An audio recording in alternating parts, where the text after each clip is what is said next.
આજે આનંદ ચતુર્દશી છે, ત્યારે ગુજરાતમાં 10 દિવસ સુધી લોકોએ રંગેચંગે ગણેશોત્સવ ઉજવ્યો હતો. બાપ્પાની વિદાય માટે ભાવિકો ડીજેના તાલ અને ઢોલ નગારાના તાલ સાથે નીકળ્યા હતા.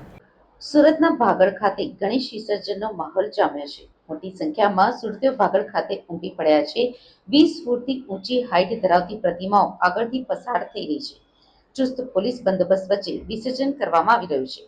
આજે ગણપતિ વિસર્જન છે, ત્યારે શહેરમાં 15 થી 20 લાખ લોકો રસ્તા ઉપર ઉતરી બાપ્પાને વિદાય આપશે. ગણેશ વિસર્જન યાત્રા શાંતિપૂર્ણ રીતે પસાર થઈ જાય તે માટે શહેર પોલીસે ખૂણે ખૂણે ચાંપતી નજર રાખી છે. તે રીતનો જ બંદોબસ્ત ગોઠવ્યો છે. ઊંચામાં ઊંચી મૂર્તિ પણ પસાર થઈ શકે તે માટે શહેરના મુખ્ય માર્ગો પર 22 ફૂટ કરતા નીચે હોય તેવા તમામ બેનર્સ અને વાયર ખસેડી નાખવામાં આવ્યા છે. સવારે 6 વાગ્યાથી વિસર્જન શરૂ થઈ ગયું છે, જે માટે મનપા દ્વારા તમામ તૈયારીઓ કરી લેવામાં આવી છે. વિવિધ ઝોનમાં સાકાર કરાયેલા કૃત્રિમ તળાવમાં ગણપતિ વિસર્જન માટે મનપા કમિશનરે આરોગ્ય વિભાગ, ફાયર તથા પબ્લિક ઇન્ફ્રાસ્ટ્રક્ચર સેલના અધિકારીઓ સાથે રિવ્યુ કરી ગણેશ વિસર્જન માટે કરવામાં આવેલી કામગીરીની સમીક્ષા કરી હતી, તેમજ કૃત્રિમ તળાવોની વિઝિટ પણ લીધી હતી. મનપાએ શહેરમાં કુલ 21 તળાવો સાકાર કર્યા છે.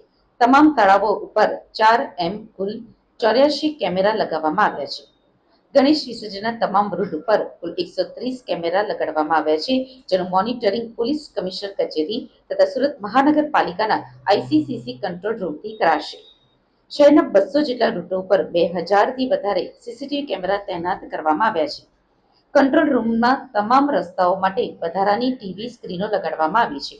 તે દરમિયાન ટ્રાફિકના ઉચ્ચ અધિકારીઓ આ કંટ્રોલ રૂમમાંથી પોલીસને ટ્રાફિક ખોરવાય તો આદેશ આપશે. આ ઉપરાંત કોઈ અનિચ્છનીય ઘટના બની તો ત્વરિત જાણ કરવામાં આવી છે.